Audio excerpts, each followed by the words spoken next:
Et si on allait distiller du lavandin?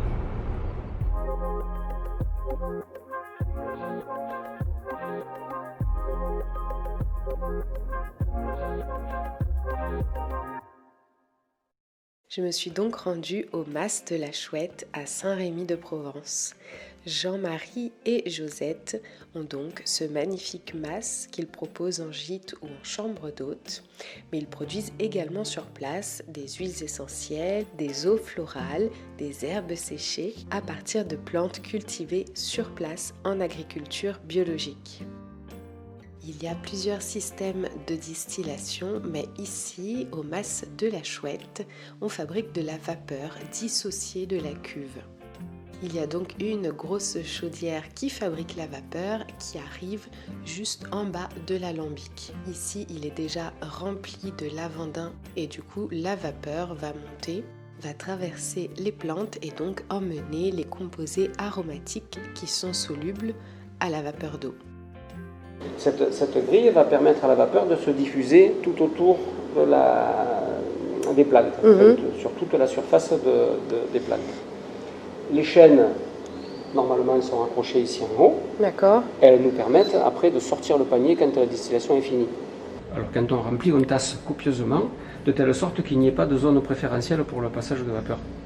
Parce qu'en fait, si vous avez un endroit où la vapeur peut passer facilement, eh bien, elle va passer sans entraîner les composés aromatiques qu'il y a dans les plantes. Voilà. Donc on tasse bien correctement pour en mettre le maximum. On remplit jusqu'à ce niveau. D'accord. Après, on met le couvercle, on ferme hermétiquement. Et puis, on envoie la vapeur en bas et on récupère en haut. Alors, en haut, on va récupérer de la vapeur chargée des composés aromatiques. Cette vapeur qui va sortir ici, on va l'emmener vers un refroidisseur. Donc, le refroidisseur, cet appareil-là, vous imaginez à l'intérieur, vous avez des tubes, il y en a 12.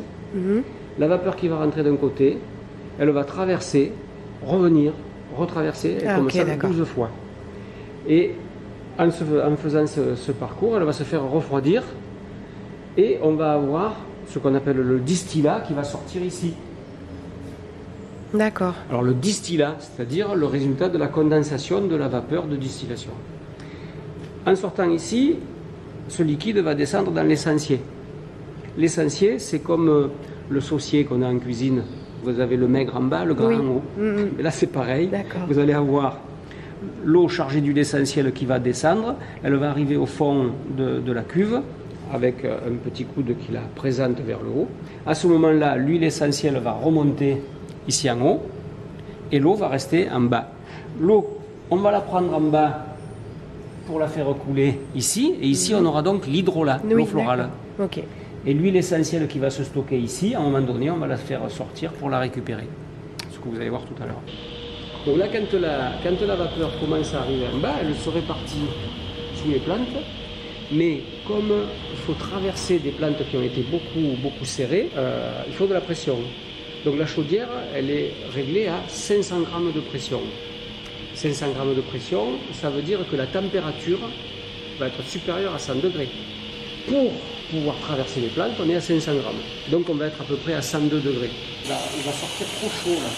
Donc là, il faut qu'il sorte à 30 degrés à peu près. On le verra tout à l'heure, on réglera la sortie d'eau juste comme ici. Voilà, pour le moment, ça ne coule pas encore, mais ça ne va pas tarder. Là, ça commence à couler. Alors pour le moment, là, on est sur ce que contenait encore le refroidisseur. C'est-à-dire, je goûte. Vous pouvez goûter, il n'y a pas beaucoup d'huile essentielle. Oui. Ouais, c'est assez. Oui. Il y a un tout petit peu, vous l'avez après, mais c'était la fin de la précédente distillation. Quand on va arriver sur le produit d'aujourd'hui, ça n'aura pas le même goût. De l'huile de la dernière distillation. Et vous allez voir dans, allez, on va dire 3-4 minutes, regardez l'huile qui monte, vous la voyez. La vitesse à laquelle ça va. Dans 2-3 minutes, on verra plus le niveau de l'eau.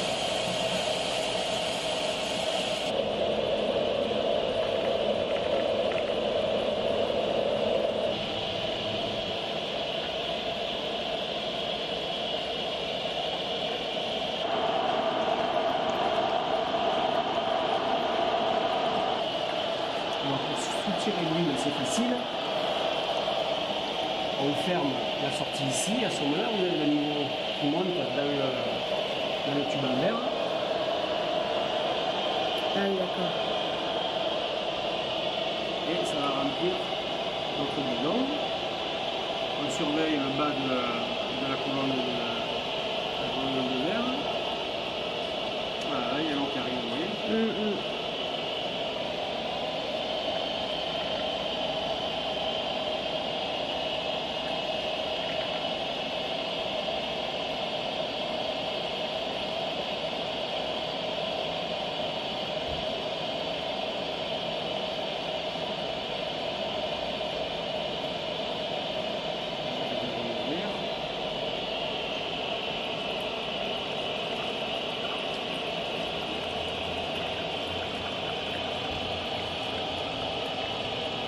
Vous voyez à quelle vitesse il arrive, l'huile dans la colonne? Ah ouais.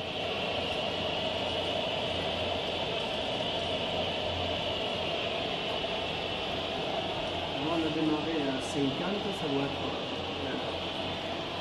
58. En 8 minutes, on a tiré 1 litre et demi d'huile. Alors l'huile essentielle de la banding, elle va s'utiliser par exemple, je me suis fait mal, hop, je désinfecte. On ne sent rien, ça ne pique pas ni rien. Ouais. C'est un désinfectant extrêmement puissant. Vous avez une plaie un peu ancienne qui est un peu infectée, ou sur un chien ou un cheval. Ouais. Vous mettez du lavandin et ça va pénétrer et désinfecter. Ça va permettre d'éloigner un peu les insectes, ça va faire une petite barrière, comme une goutte là, une petite barrière antibactérienne, antivirale, de rhume et autres. Ça va être... si vous voulez, il y a des usages très larges. Ouais. Vous avez mal aux gencives, vous mettez une petite goutte, vous frictionnez votre gencive, et ça va calmer. Vous avez une brûlure, vous faites une petite brûlure, hop, un peu de lavandin sur la brûlure. Et c'est un peu le couteau suisse des huiles essentielles. Vous voyez, il faut en avoir dans la pharmacie. Toujours se référer à la littérature, il y a des bouquins qui sont excellents pour raconter tout ça. Alors vous voyez, la couleur a changé. Au fur et à mesure qu'on distille, on a la couleur qui change parce que au début on a des composés aromatiques qui sont très jaunes et puis après ils sont de plus en plus clairs. C'est ce que je vous disais tout à l'heure entre les arômes de tête et les arômes de queue. Et donc quand on a fini, on mélange un lot. Si on a fait plusieurs bidons, on met dans le même. C'est homogène. D'accord, ok. On va en sortir encore un peu. Et la couleur c'est encore un petit peu éclairci.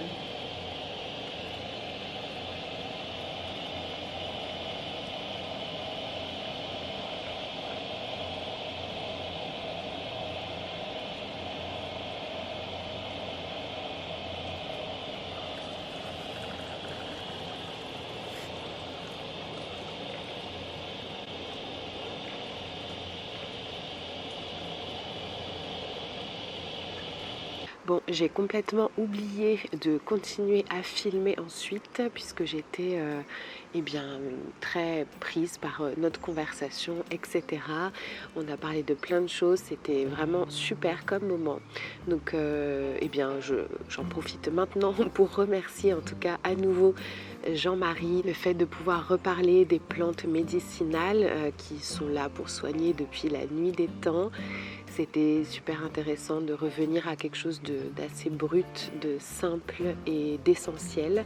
Et il m'a d'ailleurs fait la très bonne remarque que c'était à nous-mêmes de nous renseigner, d'apprendre, d'acheter des livres, que c'est pas si compliqué, surtout que c'est des choses qu'on peut utiliser tous les jours, quotidiennement, que ce soit pour guérir ou pour prévenir. C'est super intéressant de revenir à à se reconnecter à la nature finalement, de réutiliser tout ce qu'elle nous offre. Et j'ai pris son conseil puisque j'ai acheté un livre sur le sujet. Si je ne me trompe pas, c'était l'ouvrage qu'il m'avait conseillé de Daniel Festi, qui est le guide illustré des huiles essentielles. Je l'ai acheté là il y a quelques jours, effectivement il est très bien fait. Il est très bien illustré, vous avez une double page à chaque fois et j'ai vraiment hâte de pouvoir apprendre tout ça. Donc voilà, il ne faut pas oublier que la phytothérapie, l'aromathérapie, ça reste des méthodes très très très efficaces depuis toujours pour les migraines, les problèmes d'articulation, pour les fièvres, pour même réduire le stress, pour améliorer le sommeil, pour tout quotidiennement. Bien entendu, c'est important de se renseigner par rapport aux principes actifs, etc. Mais je pense qu'une fois qu'on se renseigne, qu'on apprend, ça peut tout simplement devenir ou redevenir une habitude dans nos vies et de la vie. Reprendre sa santé en main et soigner le vivant par le vivant. Je vous embrasse et je vous dis à très vite pour une prochaine vidéo.